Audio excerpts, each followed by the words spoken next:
இன்னைக்கு நாம பார்க்க போறது வித் லவ்.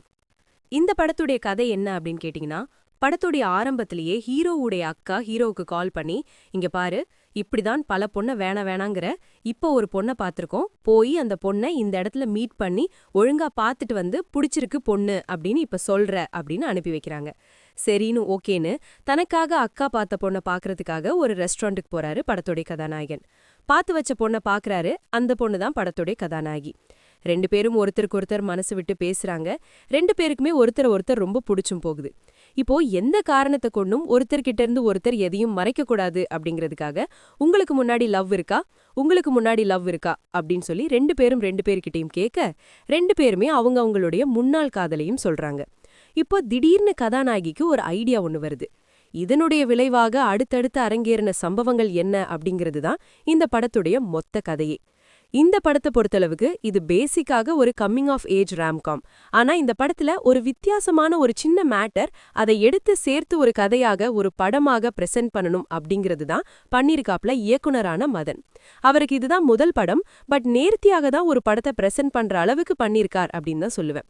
இந்த படத்துல அதாவது 90s கிட்ஸ் 2K கிட்ஸ் எல்லாருமே அவங்களுடைய ஸ்கூல் லைஃப், அவங்களுடைய ஃபர்ஸ்ட் கிரஷ், ஃபர்ஸ்ட் லவ், இது எல்லா விஷயத்தையும் திருப்பி அவங்களுடைய மனசுல திருப்பி ஞாபகப்படுத்தக்கூடிய அந்த விஷயமாகட்டும். அந்த டைம்லலாம் ஸ்கூல் படிக்கும்போது சண்டே போட்டா கூட நம்ம ரெஸ்லர்ஸ், நம்மளுடைய ஃபேவரட் ரெஸ்லர்ஸ் எல்லாரும் அவங்களுடைய ஷாட் எப்படி போடுவாங்களோ அந்த மாதிரி தான் சண்டை போடும்போது கூட அந்த ஷாட்டை யூஸ் பண்ணுவாங்க.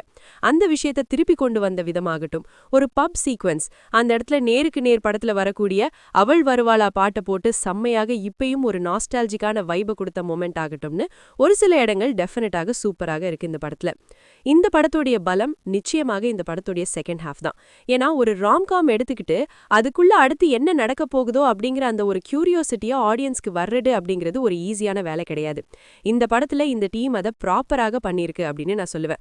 அதுலயும் குறிப்பா அந்த செகண்ட் ஹாஃப்ல. ஏன்னா அனிஷா அப்படின்னு ஒரு கதாபாத்திரம், பாலாஜி அப்படின்னு ஒரு கதாபாத்திரம், இந்த ரெண்டு கதாபாத்திரம் கிட்டையும் ஹீரோ ஹீரோயின் ரெண்டு பேரும் சேர்ந்து போய் பேசக்கூடிய தருணங்கள் இருக்கு. இது அட்டகாசமாக பண்ணியிருக்காங்க. குறிப்பாக அந்த அனிஷா கதாபாத்திரத்திட்ட போய் ஹீரோ பேசக்கூடிய அந்த ஒரு மொமெண்ட் இருக்கு பாருங்க, இந்த படத்திலேயே மை மோஸ்ட் ஃபேவரட் சீன் அப்படின்னா அந்த சீனை தான் சொல்லுவேன். அந்த சீன் எழுதப்பட்ட விதமாகட்டும், அதை ஸ்டேஜிங் மேக்கிங்னு சொல்லி ஃபைனலா வந்த விதமாகட்டும், ஆர்டிஸ்டுடைய பெர்ஃபார்மன்ஸ் ஆகட்டும்னு சொல்லி ஒரு கவிதையா அப்படிங்கிற மாதிரி ஒரு காட்சி, அட்டகாசமாக பண்ணப்பட்ட ஒரு காட்சி அமைப்பு அது.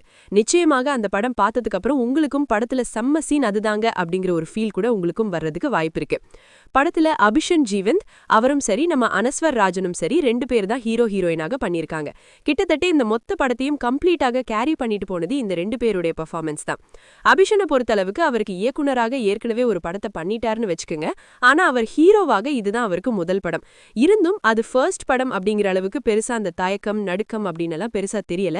ஓரளவுக்கு அழகா மேட்ச் பண்ணி நீட்டாவே கொண்டு வந்திருக்காரு அவருடைய கதாபாத்திரத்தை. அனஸ்வர் ராஜனை பொறுத்தளவுக்கு அவங்களுக்கு ஏற்கனவே அவங்க ஒரு எக்ஸ்பீரியன்ஸ்ட் ஆர்டிஸ்ட், பல படங்கள் மலையாளத்துல பண்ணிட்டாங்க. அதனால இந்த மாதிரி கதாபாத்திரங்கள்லாம் அவங்களுக்கு ஒரு கேக் வாக் மாதிரி அது ரொம்ப அழகாக சூப்பராக அட்டகாசமாக கொண்டு வந்திருந்தாங்க அவங்களுடைய சைட்ல இருந்து. இந்த ரெண்டு பேர் போக அனிஷா அப்படிங்கிற அந்த கதாபாத்திரத்தை பண்ண காவ்யா அனிலுடைய பெர்ஃபார்மன்ஸையும் நீங்க குறிப்பிட்டே ஆகணும். ஆக்சுவலி ஃபர்ஸ்ட் ஹாஃப்ல அங்கங்க லைட்டா வருவாங்க, செகண்ட் ஹாஃப்ல ஒரு போர்ஷன் தான் வருவாங்க, ஒரு 5-8 நிமிஷம் ஒரு ரெஸ்டாரண்ட் சீக்வன்ஸ். நான் சொன்ன அந்த கவிதைங்கிற அந்த சீக்வன்ஸ் அதுதான். அதை கம்ப்ளீட்டாக ஸ்டீல் பண்ணிட்டு போனது காவ்யா அனில் தான். அட்டகாசமாக பண்ணியிருப்பாங்க அந்த காட்சியை. நல்ல ஒரு காட்சி அமைப்பு அது. இது போக நம்ம சரவணன் ஒரு வாத்தியாராக வந்திருப்பாரு. அதை நான் அதிகமாக பேச விரும்பல, நீங்க படத்தை பாருங்க. ஒரு நல்ல கதாபாத்திரம் தான் அந்த கதாபாத்திரம். சரவணன் அந்த கதாபாத்திரத்துக்கு என்ன தேவையோ ரொம்ப அழகாக கொண்டு வந்திருப்பாரு. அதை பார்க்கும்போது நிச்சயமாக இந்த மாதிரி ஒரு சில ஆசிரியர்களால தான் நம்ம இன்னைக்கு இந்த மாதிரி ஒரு மனுஷனா நின்னு பேசிக்கிட்டு இருக்கோங்கிற ஒரு ஃபீல் படம் பார்க்கும்போது நமக்கு கண்டிப்பாக வரும். இது போக ஒரு ஆர்டிஸ்ட் ஒரு சின்ன கேமியோ அப்பியரன்ஸ் தான், சும்மா ஒரு சீன் அப்படி உள்ள ஒரு 2 ஃப்ரேம்ல தான் உள்ள நின்னுட்டு போவாப்ல. என்னங்க அந்த யூனிவர்ஸை கொண்டு வந்து இங்க சேர்த்துட்டாங்க அப்படிங்கிற மாதிரி ஒரு ஃபீலை கொடுக்குற ஒரு விஷயம் அது. அது நான் எதையுமே சொல்லல, அது யாரு என்ன ஏது எதுவா இருந்தாலும் நீங்க படத்தை பார்த்தே தெரிஞ்சுக்கங்க. இந்த படத்துல ஸ்ரேயஸ் கிருஷ்ணாவுடைய சினிமாட்டோகிராஃபி அந்த ராம்காம் அப்படிங்கிற படத்துக்கு தேவையான அந்த ஃபிளேவரை கொடுத்துருச்சு அப்படின்னு தான் நான் சொல்லுவேன்.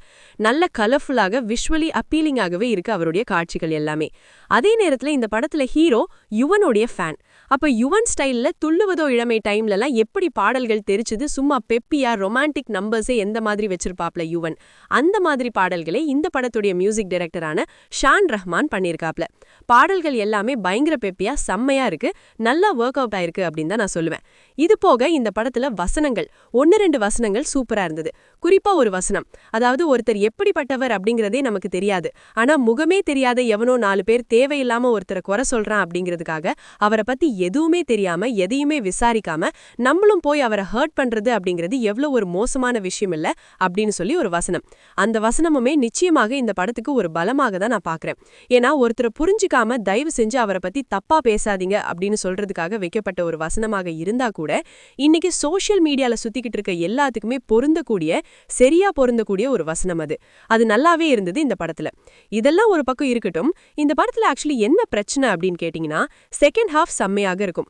வேறஸ் ஃபர்ஸ்ட் ஹாஃபை பொறுத்தளவுக்கு நான் சொன்ன மாதிரி எங்க 90s கிட்ஸ் 2K கிட்ஸ் எல்லாரும் அவங்களுடைய ஸ்கூலிங், அந்த ஸ்கூல் லைஃபா இருக்கட்டும், அவங்களுடைய ஃபர்ஸ்ட் கிரஷ், ஃபர்ஸ்ட் லவ்ங்கிற எல்லா விஷயங்களும் இவங்க பண்றதா இருக்கட்டும்.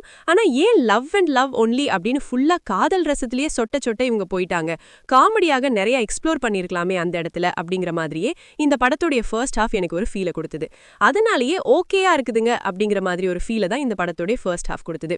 இன்னும் காமெடியாக எக்ஸ்ப்ளோர் பண்ணியிருந்தாங்க அப்படின்னா இன்னும் லைவா இருந்திருக்குமோ இந்த படத்துடைய ஃபர்ஸ்ட் ஹாஃப்மே, செகண்ட் ஹாஃப் அளவுக்கு ஈக்குவலா இன்னும் லைவாவே இருந்திருக்குமோங்கிற மாதிரி எனக்கு ஒரு ஃபீல்.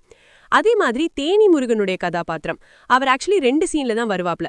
அதுல ஒரு சீன்ல ஹாஸ்பிட்டல் அட்மிட் ஆகிற மாதிரி பேசுற மாதிரி ஒரு சீன் ஒன்று இருக்குது. அந்த சீக்வன்ஸ்லேயே கூட அவர் கொடுத்ததை நல்லா தான் பண்ணியிருந்தாரு.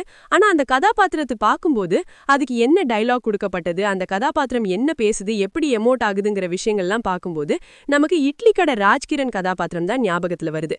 எங்க ஒரு எமோஷனல் சைடையும் லைட்டா எக்ஸ்ப்ளோர் பண்ணணும், அப்பதான் இன்னும் கொஞ்சம் இம்பாக்ட் கிடைக்குங்கிறதுக்காக நீங்க வச்சிருக்கீங்கிறது எங்களுக்கு புரியுது.